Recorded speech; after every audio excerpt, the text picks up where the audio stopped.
Welcome to the Social Impact Level Up podcast. This is where we blur the lines between business, nonprofit, and impact. Social entrepreneurs in our community share their stories of how they are changing the world and building a legacy of health, wealth, happiness, and wellness. I'm your host, Wendie V, along with my co-host, Rodrigo Bravo. Together, we're social entrepreneurs building a collective of impactful humans who are going to make this world a better place. We hope you'll join us. Here's today's episode. I basically break down a masterclass on how you share why you matter with your most important audiences in this podcast episode. I give you the play-by-play on what I walk my clients through about sharing their impact and how to use the things that they're doing to change the world in order to inspire more change. If you're not using your impact as part of your marketing and letting people know why they should be working with you, this episode is all you need to figure out how you're going to do that. We're talking today about impact. And I always try to bring these impact topics back up because people forget what it is that they're doing and they just keep doing, but they don't always track it or they don't always tell people how they're making an impact. And even for me, who knows how to do this stuff, it's difficult to keep on top of or have a workflow where you're consistently looking at all of these things. So one of the reasons why you want to track your impact is because explaining to people why they should give you money or why they should buy your products or why they should work with you is really heavily validated by numbers. And so those numbers are going to be what appeals to different types of people, and different numbers mean different things to different people and different reasons why they would want to be part of your organization or your client base or whatever it is. So that's what we're talking about today. It's all about impact, all about the numbers game and where we're at. And I'm going to be pinning a link to help you kind of understand where you're at today and then develop a tracking system for yourself. So I'll put that up in a second. I'm still doing topics and pinning people in. So Cynthia, if you want to come up, or Susie or Ellen, feel free to raise your hand. We're just getting started. I'm about to pin this link to the top where you can get the tool for today. Let's see. Let me copy it. And then I think Rodrigo should be in a minute. So we'll get ourselves situated and then we'll get started with the conversation. Hey, Susie. Yeah, good. So definitely join us for as long as you can, guys. If you need to pop out, feel free to come in and out if you have other things that you want to do. And so what you've got at the link, this is something I created literally just today because I've been working with clients who have nonprofits primarily, but also social businesses. And they don't necessarily always tell people what they're doing. And one of the ways that you can tell people what you're doing is by your website. And so we're going through and auditing a lot of things on their websites and looking at their impact and how they're explaining it, where they're placing numbers, where they're placing donation buttons, all of those kinds of very technical things.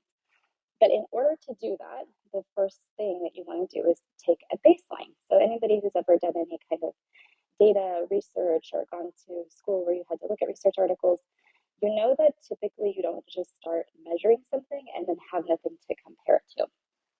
So you want to first have a baseline for whatever you're trying to look at. So if you're looking at your impact and you're looking at, say, the numbers of clients you served this year, the numbers of something you sold this year, those are numbers that you can get from the things that you're doing every day. Same as that, you can get these numbers for your website at any given moment. The problem is if you don't have a good time frame reference to go back and look at them, they're not going to mean anything to you because you're going to keep changing the bar on yourself of what you're actually measuring. So that's why I created this tool. You can start this month, or if you have the data from January, you can go back to January, whatever you want. And it's just organized by month. And I put every single social media platform that you possibly could have an account on or some following, as well as the website information, as well as your SEO information, all in the same tracker. So the reason I want to do that was because it gives you a snapshot of what's going on with your website and what's going on with all the traffic sources that are driving to it. So although this is not the impact that you're making through your business, these are the channels where you should be conveying your impact. So as you are collecting information about how many people you serve, or as you're getting transformational stories from the people that you serve, these are the places where you will actually be putting your energy to share those stories and to share that impact. So this is what we're talking about today. And I put the tracker up at the top, just a brief description of what it is. But when you go and sign up, it should give you a link and it'll go straight to a Google Doc. It'll pull up the Google Sheet and you'll be able to see all of the things that are in there. And so I'll walk you guys through the actual tracker and what they mean in a second. But I wanted to just invite you guys up in case you have any questions about what we're doing today in general. So, and I know Christy, you joined a little bit late. We're just getting started. Hey, Susie, I know you had to leave. Did you have any questions, anything you want to cover before you leave? Oh, hey everybody. Hey Wendy. Yeah, I mean, I love what you're talking about and I may have to like come back in and catch the replay. Basically, I'm having my cafecito and my panecito break and then I got to get back to work, but I mean, I can hang out for a couple minutes and I'm gonna hang out as long as I can to catch the goods. But yeah, it was just like that the title is very interesting, like how do you measure why you matter? And so I just want to listen in and for as long as I can. And if I have any questions, I'll tap my mic again. Oh, yeah, just hang out on stage. And if you have to pop back in or listen to the replay, feel free. And Barbara, I saw you just joined us. We're talking today about our impact. And I was just going over this tracker that I have made that is really a kind of a bunch of different places that you should be conveying your impact. So we're going to go back to the beginning of the conversation, which is have you actually measured why you matter? And I wanted to bring this topic up for people because the why question, the so what question, is something that drives all of social impact work. What is the point of doing this effort? Why are we trying to create this change? What are we actually doing? And so, as you go through your year and you're doing whatever it is you normally do, sometimes you don't measure that impact. And so, you have to be able to ask yourself if you're a true social business or a nonprofit, what is the impact that I'm making? And so, for example, Cynthia, we often use, since she's a product based business, we use her as an example of something that's a little bit different from a lot of our service based businesses. But she could still use this method because Cynthia does try to buy from mostly BIPOC sellers or people who have raw goods that she's using that are from the BIPOC community. And so there could be a measure there that she could create about how her business supports X number of other BIPOC businesses every year.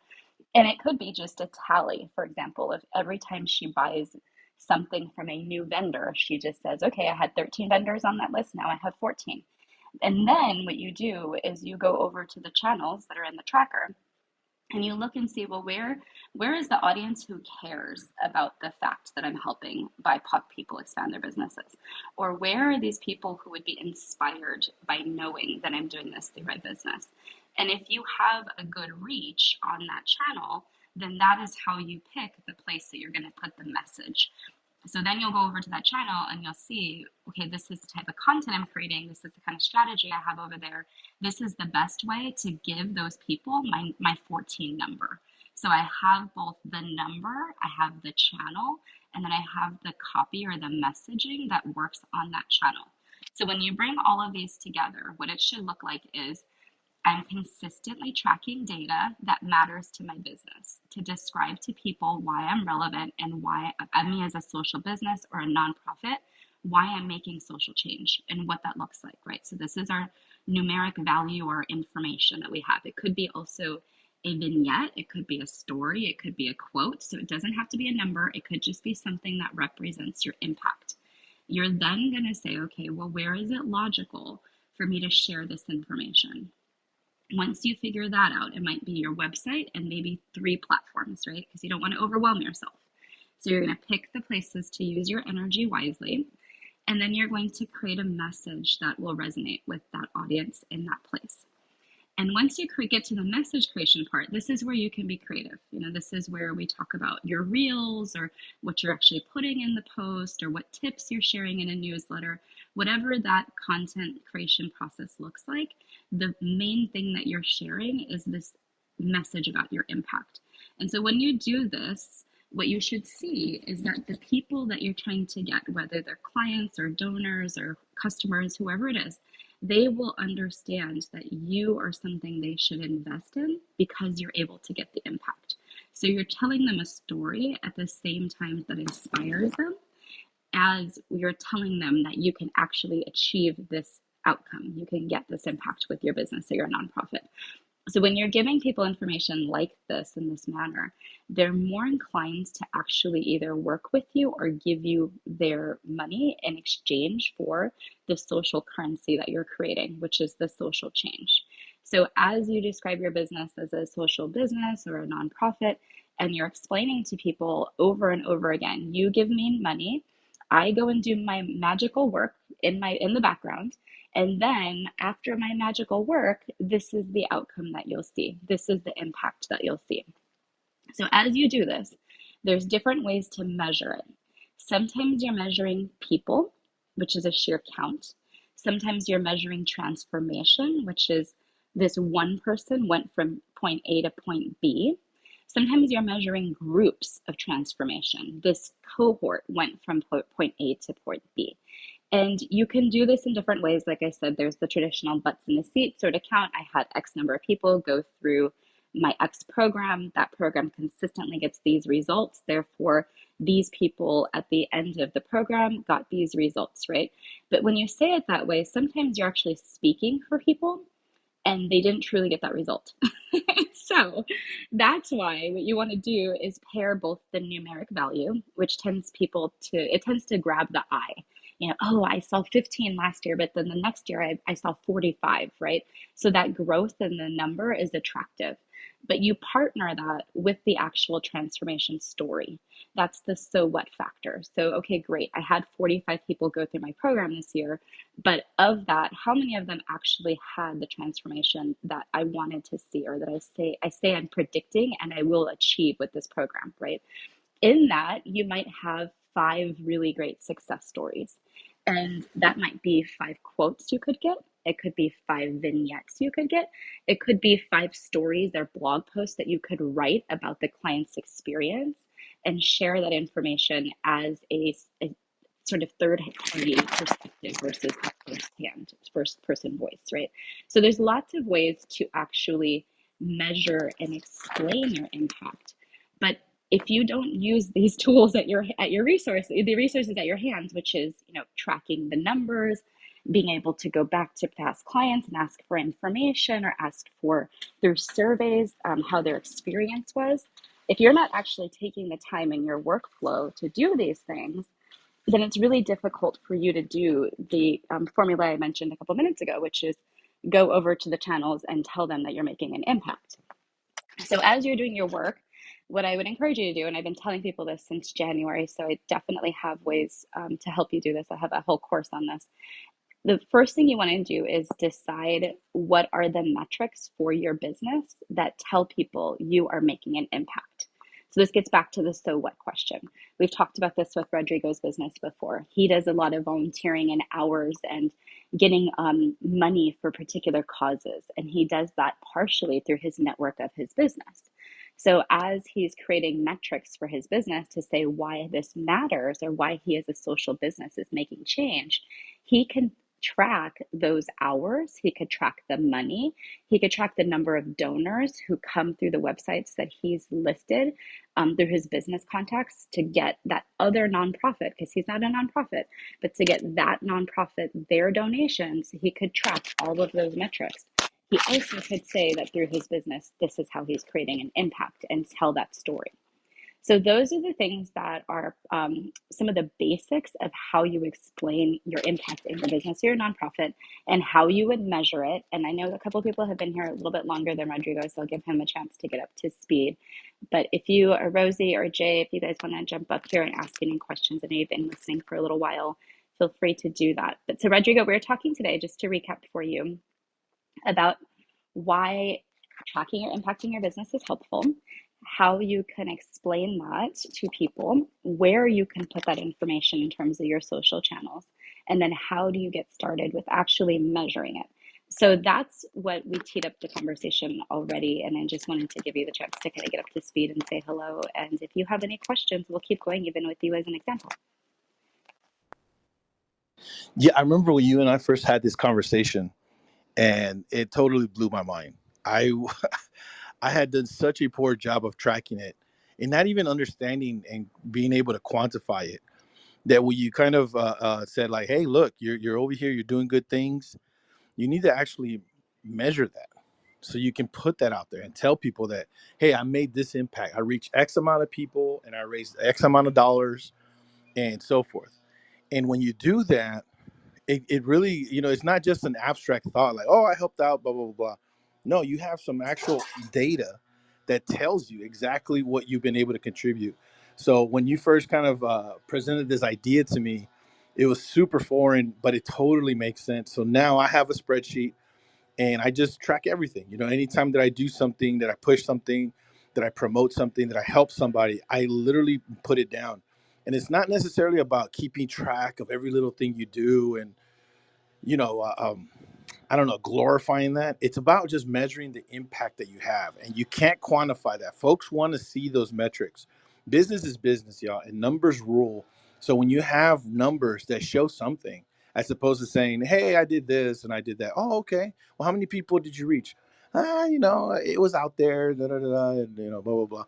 No, when you go out there and say, "Yeah, look, I raised $5,633 out of 142 donors." And those the places that I went to, the message was spread to over close to 10,000 people based on these metrics and XYZ, and you have it all listed there. Companies, conglomerates, corporations, they go nuts over data like that. Any kind of data that you actually have that tracks it, it's very helpful for that. But back to the main core that you're talking about, how do you measure how you matter? That's how you measure it. Again, you don't want to just leave it up to thought or just like, oh yeah, I did this, I did that. No, put some metrics behind it, and you'll really see the impact that you'll do, and it'll really actually inspire you to do more. When you notice, hey, you know what, I actually did this, and here's the numbers that I did. I can do this, and it'll keep going and going, increasing.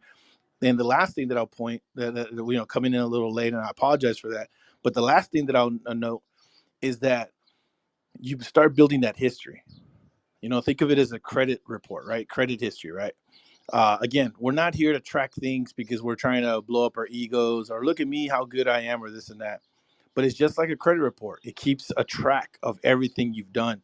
If I would have started, years ago with all the work that I've done, man, I'd have a fantastic list.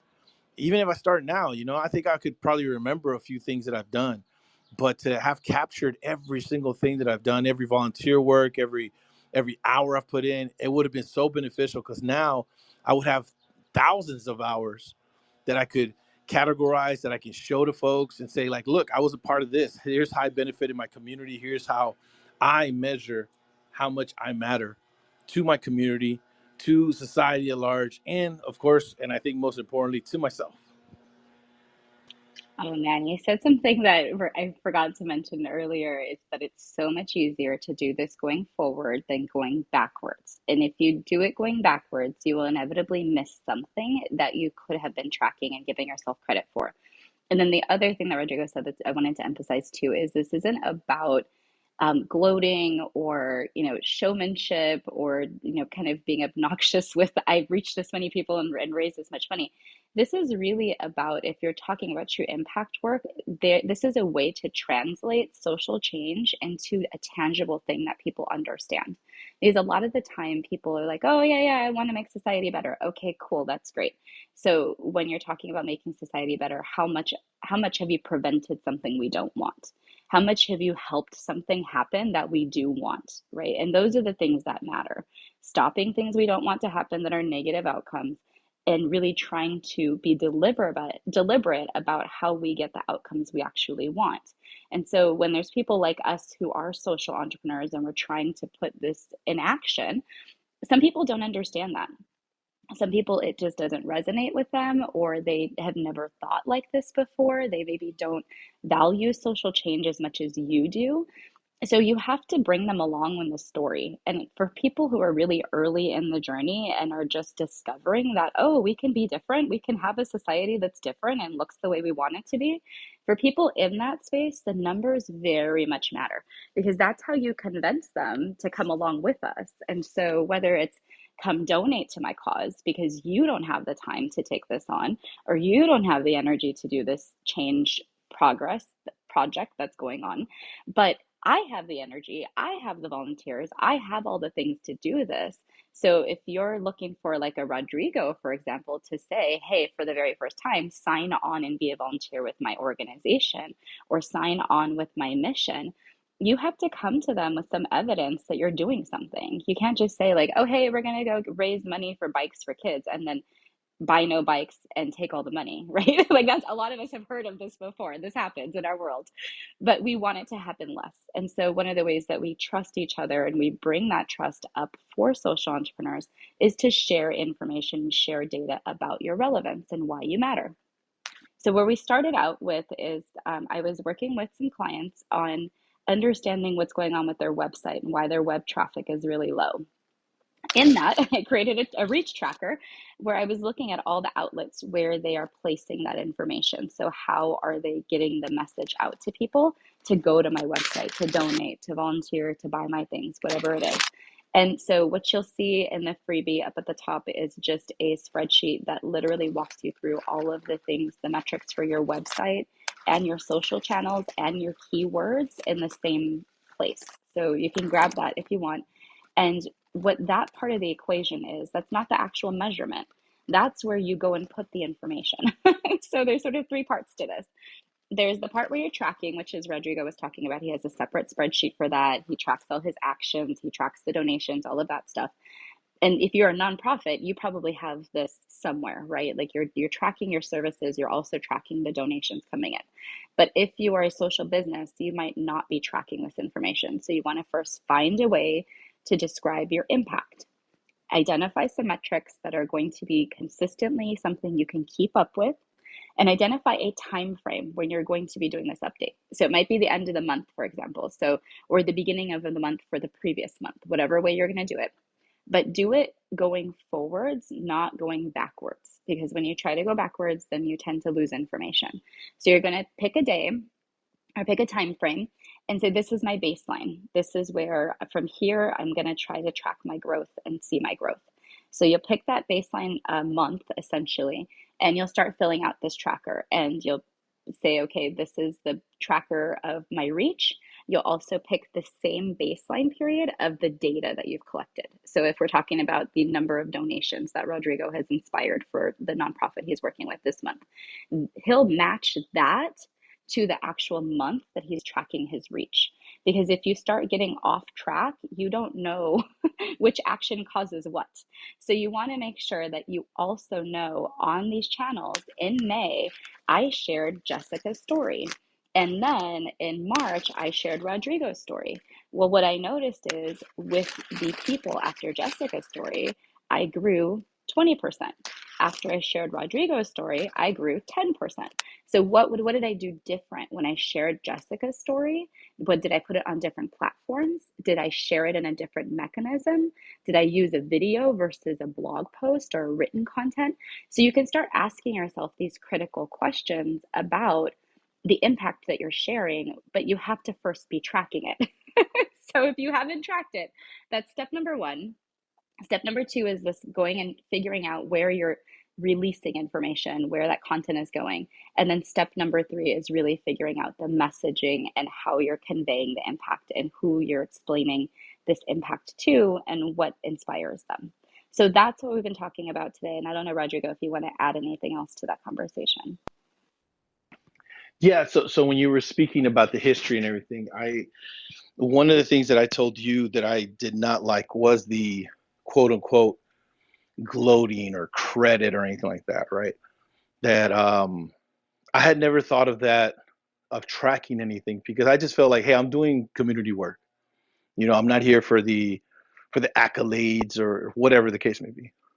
But then talking about it with you, another thing that I really helped was I needed to establish that trust that you're talking about, right? It's that history, that trust that folks, when they see you, yeah, you could talk a good game and talk about what you're doing and this and that, but what work have you done? Where's the proof of a history? Where is that work? And so when you start building that trust history, people will see the work that you do and be much more inclined to give. It's just like a slippery slope, I mean, once you do a good project, you do another one, and you have the verification for that, the data, the pictures, the posts, the reach, then you start getting more folks that are more willing to trust because there's money out there. There's definitely money out there that folks want to give to folks so that they can do the work that they do. And but the only way to establish that is by doing, using that trust. I remember one time last year when I was helping with an organization, and we were called into question about the work that we do. People said like, "Oh well, who's taking care of the money, and where's the donations going, and this and that," right? And a couple of the folks in the organization that I was a part of felt a little offended, because people were questioning it. Looking back at it, 100%, I agree with those folks. You know what I'm saying? There's validity in those questions. Does it feel comfortable sometimes? No. But if you put the history of your organization front and center, if you put the work that you've done in the past front and center, you let folks know, hey, this is what it is. Here's the paperwork. Here are the pictures. Here are the posts. Blah blah blah. Then people they understand that. Last point that I'll make is every time that I talk about literacy advocacy, which is a really a big part for me. I love pushing literacy. I love getting kids to read. As a volunteer with the Real Men Read program, it's definitely one of my passions, literacy advocacy. And so when I tell folks about it, sometimes they're like, okay, I can see Rodrigo doing this and doing that. And one of the things that I've noticed though is that folks, when they scan my page, my Instagram page, when they first meet me or whatever, a lot of the people actually like some of my oldest posts, which actually talk about that. And so my whole point with that is it gives it that verification. It gives it that trust. You know what I'm saying? I just met somebody, whether online or offline. I talk about literacy advocacy. I don't have brochures. I don't have a PowerPoint presentation on my phone where I show them everything, right? But more than likely we connect through social media and phone numbers, etc. And when they see that post and they see that I made a post 4, 5, 6, 7 years ago regarding literacy advocacy, and then they see another one another 2 years, oh, it's Read Across America month and whatnot, they know, they trust that verification, that history, right? And again, I don't post those pictures to gloat or to say like, hey, look at me, I'm being a good person or anything like that. If anything, I posted those pictures to let folks know like, hey, I'm volunteering, you can too. We can collectively make a difference together, small amounts of time, just people working together to better our communities. But I didn't know that later on, those same posts would also work as kind of a trust verification post that will let folks know, like, okay, this guy means business. He's been putting in the work. Yeah, at the very least, he has these pictures where he's reading to kids, or he's on a Zoom call and he has a group of kids reading and this and that, and he talks about it. So that's why it's so important to have that history of what you're doing, of what you're trying to do. And finally, last point, and I'll land my plane here.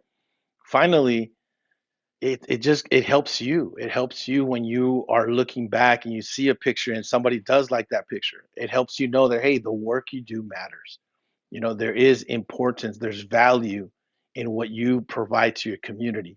However small it may seem at the moment, when somebody sees that, it reminds you, you get the notification. At least for me, I get the notification. I see the post that they just liked, and it reminds me of the work that I've done and the work that I continue hopefully to do. That's really part of the whole developing a history, is not only providing trust with other people, but even just trusting yourself that, hey, I'm on the right path. I've done this before and I can definitely do it again. Yeah, I've had a lot of times where people have liked odd posts, and I'm like, why would people like those posts? And you're right, they are inspirational. I think they stand out sometimes in your feed because they look a little different, and people are like, well, what is this one? I never see Rodrigo with kids, and kind of going back and looking at it, and then you read the comments and you read the actual description, and it tells you what it is. And those things do stand out. So sometimes it's about the message or the story or just the visual that goes along with it that'll get someone's eye, and then they go into it. But the other thing that you said is this is part of that know, like, and trust factor. So if you, as a business that serves others, is telling people, okay, I'm a good person and you want to work with me, and part of your persona as a mediator is that you're actually a good person, because no one wants to have a fight or an altercation mediated by a mean, bad person, right? Like that would be the worst. You're like, you're going to go into that conversation assuming that everybody's going to lose, right? What kind of a mediator is like, is this person? But if you are someone who has this know, like, and trust in a very positive place versus a negative place, then yes, people would be more likely to say, please come into our very sensitive altercation and help us out. Because we would rather you, this nice person who reads to kids, be that person than this mean guy who's over here yelling at kids, right? Or whatever the case may be. So I think that there's a lot of other underlying reasons behind people seeing this information and saying, oh, this is someone that inspires me. This is someone that I want to work with. This is someone that I trust or that I feel confident about how they're helping others. And they could also probably help me, right? And so you're kind of transferring that help of someone else onto this person who is trying to be your client or wants to be your client. So that's another way that this whole thing works. And I know we've had a bunch of people pop in and out. The replays are on, so if you missed anything, folks can go back and listen to what we were talking about before. We'll go, maybe Roger, go for like another 5 or 10 minutes talking about this. What do you think? Sure. No, no, that's not a problem. I think, again, like you, Wendy, you've done a really good job of kind of making sure that people know the work that you do, going out there and putting the post that you're out there passionate about helping others with their entrepreneurial journey. And so again, anything can be used as your, credit, as your history, as your currency, even, whether it is your social media, whether it is, something that you post. And you're right. Whenever I kind of talk my talk, right, when I'm talking about, serving my community, doing this, doing that, it's really nice when, I kind of have some history there that kind of proves it. I remember one time on my Facebook, I'm part of a alliance here. It's called the Black and Brown Men's Alliance of San Antonio, and we were trying to advocate for the passage of a bill that would restrict police union activity on their charter. And I'm not going to get into the whole politics of it or whatnot, but I had people kind of question, what are you doing? What's going on here and this and that. And even folks tell me like, hey, I've never seen you be involved with something like this. And maybe a week later, it just so happened that on my Facebook memories, a post came up that people, there was pictures and everything, and I was part of a group of advocates for the Dreamers and DACA recipients, who we all staged a sit-in in then Senator Kay Bailey Hutchinson's office, and we ended up getting arrested, right? And we ended up getting taken to jail. It was very performative, to be honest. They didn't put us and book us and all that stuff. We basically landed there, got there, they took our information, and then they just let us go. But we ended up going in there, and there was a very real threat of getting arrested because, it was office hours, and they said you got to go, and blah blah blah blah. My whole point for all that was, even myself, sometimes I do question, okay, why am I doing this? What's going on here? And when I see something like that, and I really don't use Facebook like that, but one of the best things about Facebook, for me at least, are the memories. And when I see something like that, it just reaffirms that I've been doing the work and that I'll continue to do the work, and that I know that there's value in the work that I do. I don't need somebody else validating any whatever reason I have for doing the work that I do. And I think that's really critical to make sure that we give ourselves those reminders, because we're going to face roadblocks.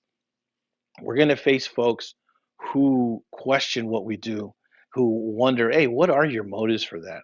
Hey, you're not a part of that group. Why are you even, come on, what's going on here?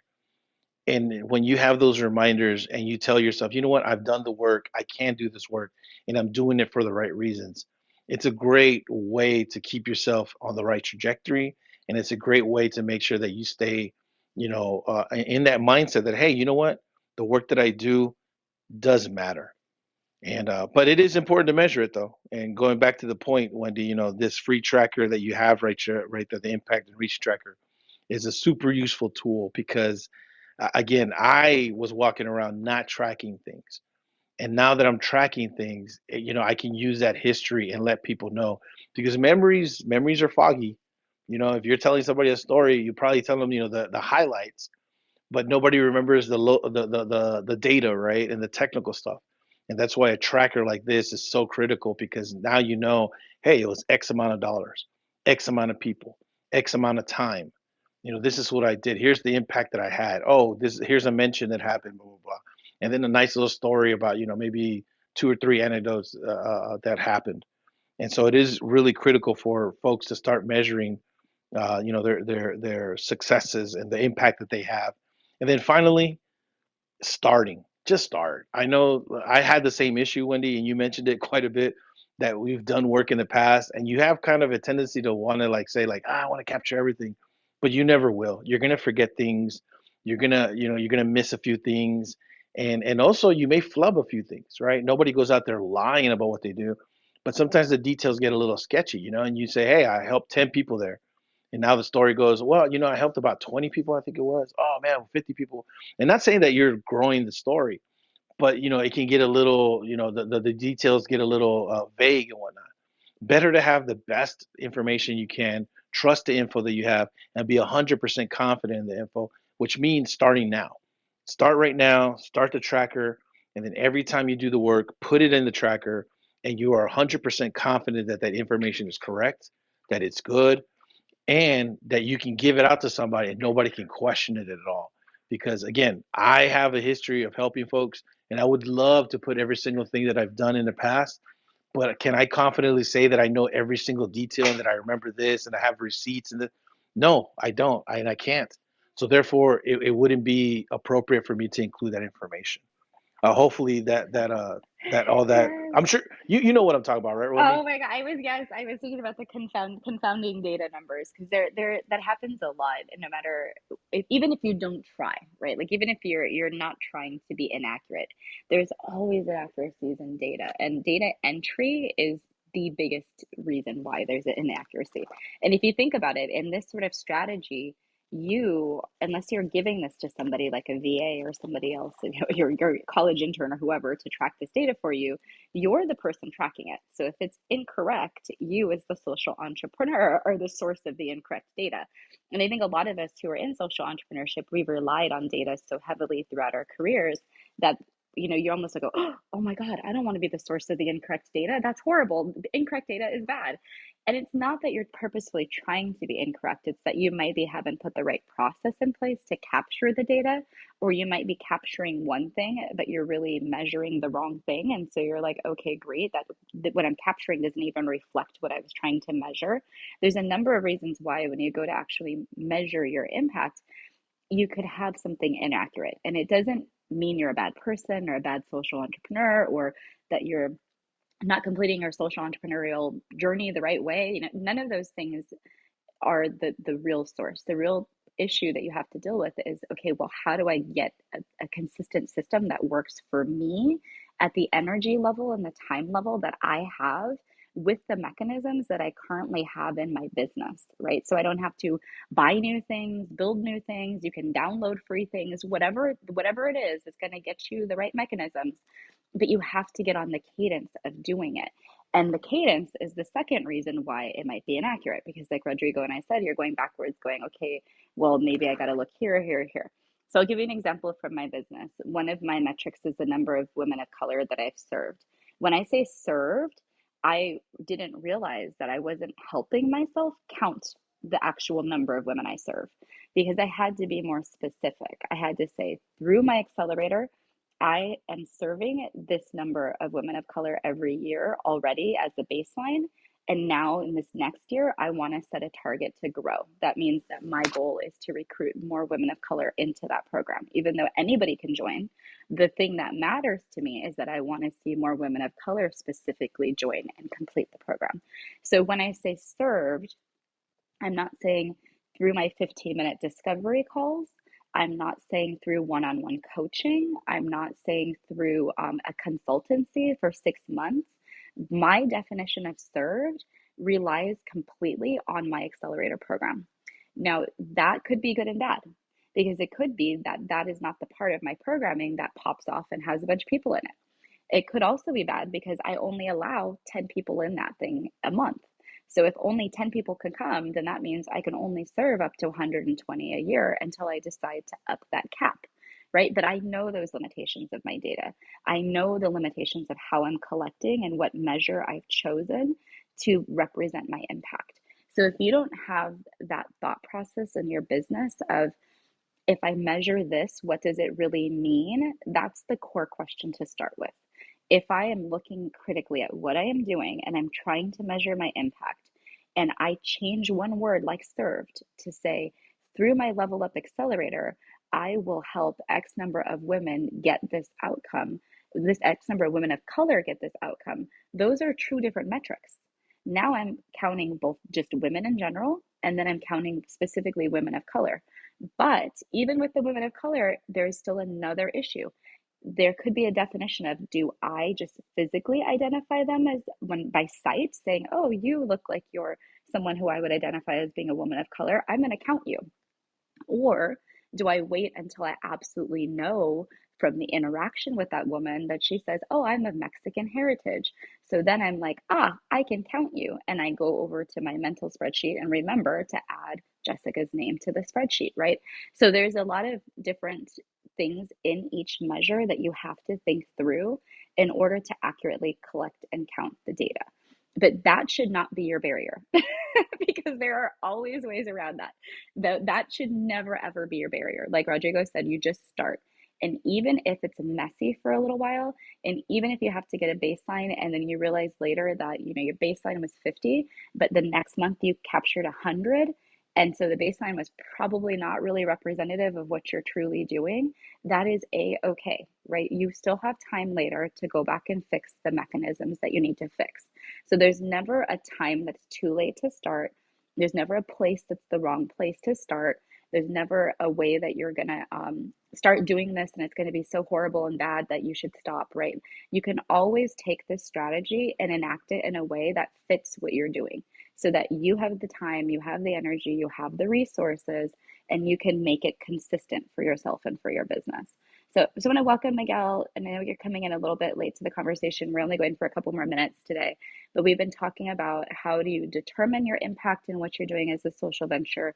How do you convey that? Where do you convey that? And then how do you explore further the message and the accuracy of that information? So we've kind of come a long way in this conversation.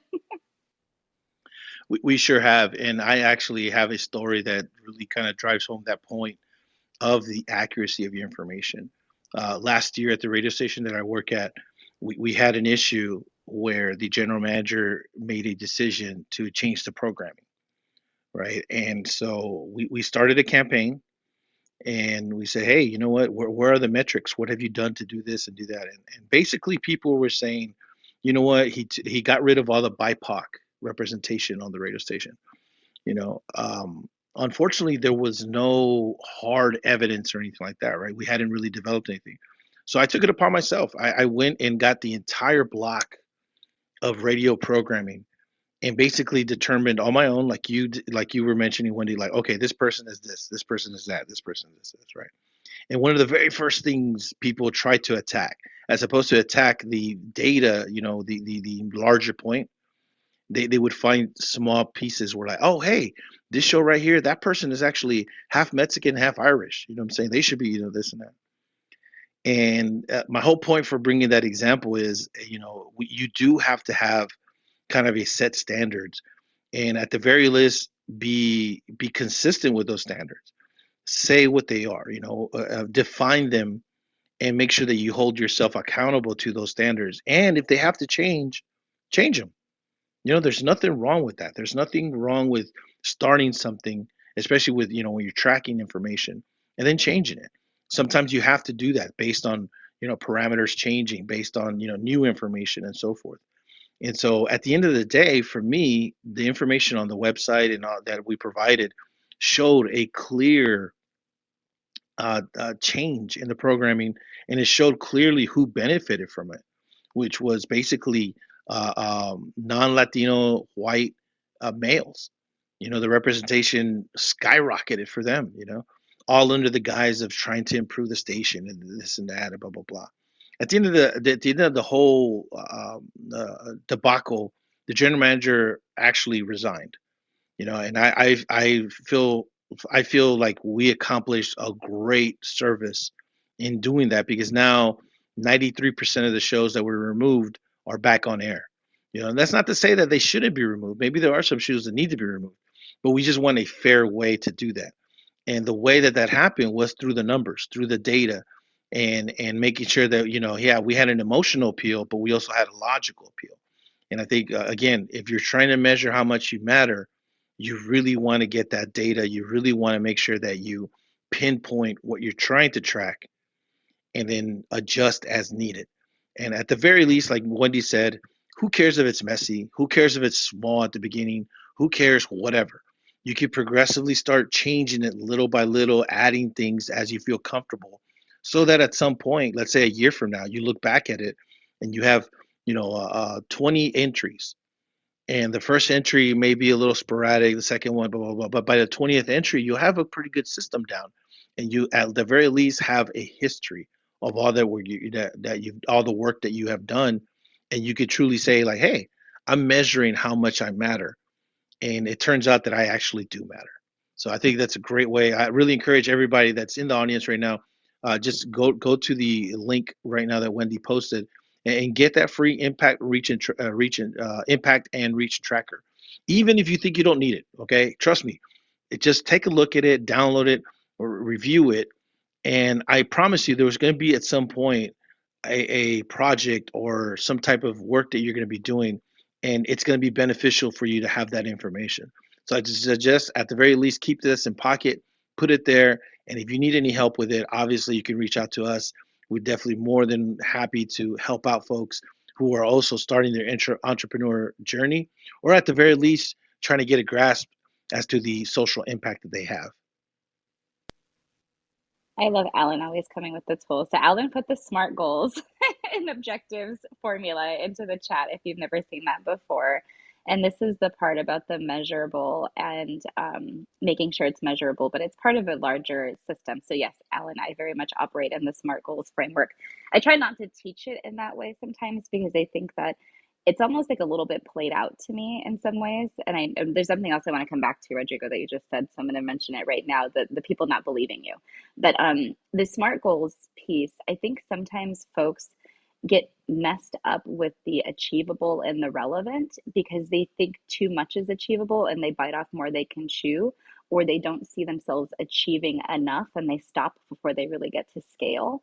And then relevant is still the so what question. So even though you are making an impact, why does it matter? And if you don't actually tell people the inspirational story, the change, the transformation part that I was mentioning earlier, then the number can seem like just a generic number that doesn't represent anything. But when you start entering into the conversation, the true transformation, and then you multiply that by the number, people get a better sense of where you're trying to go with what you're doing. And so I think SMART goals is helpful and SMART objectives are helpful when you're building things. But as you're going through and critically looking at what you're doing, digging into each one of those pieces and saying, okay, am I telling people why I'm relevant or why this information is relevant? And then once I've told them that it's relevant, am I telling them how to use it? So am I saying, okay, well, now go share this factoid with other people, right? Or go tell other people about what it is that I'm doing. So there's still a call to action that has to happen. So on your website, you want to make sure that all of these things are very apparent. And a lot of the times we'll forget things like, oh, I haven't told anybody the impact of what I'm doing, or the amount of money that it represents, or the amount of people that have been served and what that service looks like when the people are transformed, right? So all of those things have to be in the copy. They should be in headers. They should be throughout your website. They should be conveyed in video, conveyed in photo, and all of those pieces of content for your longer form, whether it's a website or something else, you can take those and drop them on the other social media platforms in bite sizes. So you don't have to keep creating and being on the content wheel. You can literally figure this out and anchor it in your own website. And the reason that I explain that part of it to people is because your website is owned by you. It is not owned, like the data is housed somewhere else possibly, but you are supposed to own the copyright and the materials and things on your website.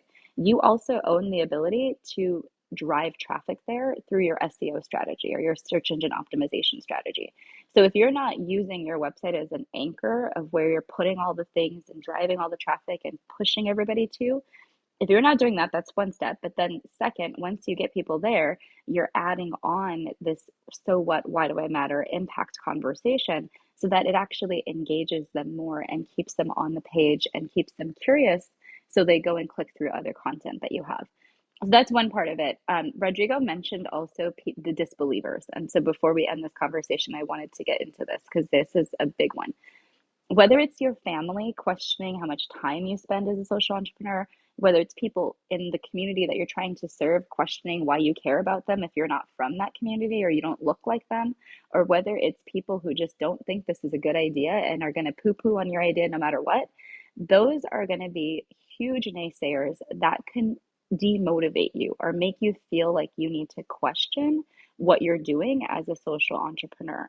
But if you are really rooted and anchored in this understanding of how you make an impact and what that looks like, you're able to give them stories, information, data, examples, and things that may help them understand what you're doing if you want to use your energy in that way.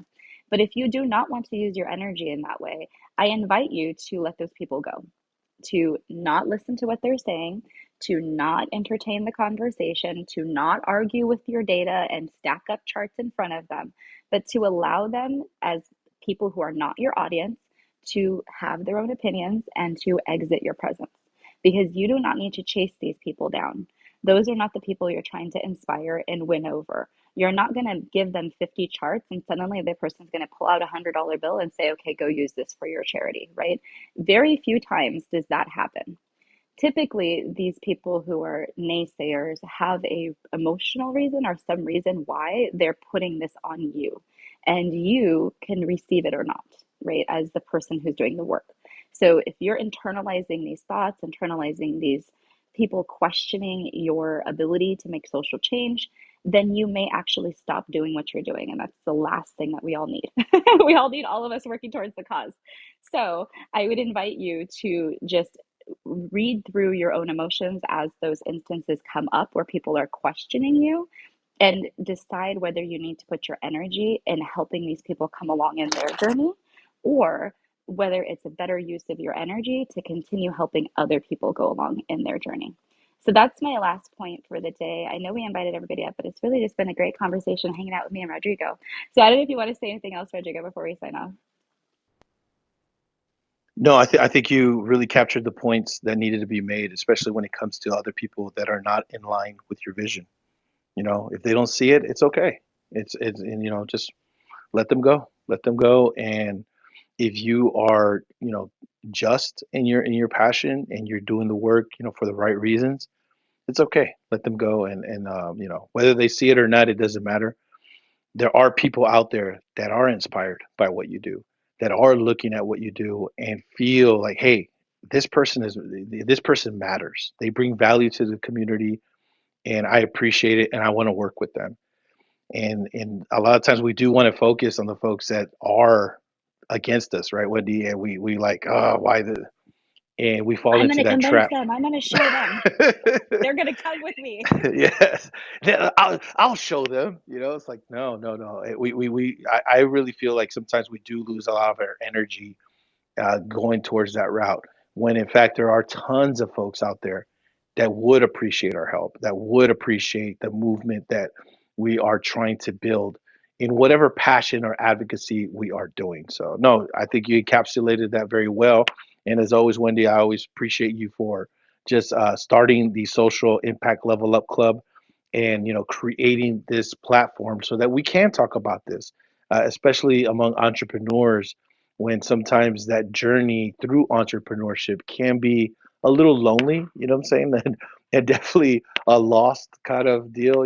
I'm still finding my way through it. But when we have platforms like this and we take the time to really, have these conversations, we let each other know, hey, we got this. We got each other's back, and we're here for each other. So again, thank you so much, Wendy, for just creating this avenue. Yeah, no, this is my favorite thing to do is talk about this kind of stuff. So I always love finding other like-minded souls who like to listen and talk. So thanks everyone for being here. And I will say, Rodrigo, one thing I was thinking about when we were talking about the source of that, I'll show you. I'm pretty sure we all learned that from cartoons as children, where there was always this some sort of like naysayer evildoer, and then the antagonist that you have to overcome, and then of course the hero or heroine comes through and it has this really great solution, and then everything changes.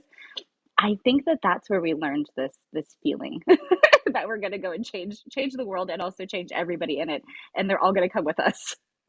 I think you're right. Yes. I specifically remember Yeah, being young and watching shows like that. So yeah, yeah, that's that narrative, I right? blame The cartoons. overcoming narrative. Yep. Where we learned all of our social skills. We need to create a cartoon now so that our kids watch it. So that when somebody says, "You're not gonna make it," and then the cartoon character says, "Okay, take care, bye," I'm not wasting my and then it energy just ends on there. you.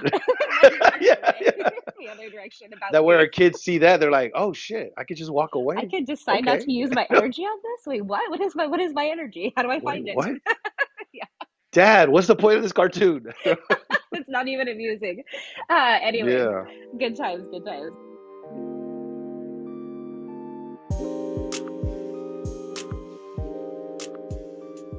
Thank you for joining us for another episode of the Social Impact Level Up podcast. From me, Wendie V, and my co-host Rodrigo Bravo, we sincerely appreciate your follows, your likes, your subscribes, and your shares. Make sure that you're reaching out to us on social media. We'd love to hear from you. Have a wonderful day, and remember, keep changing the world.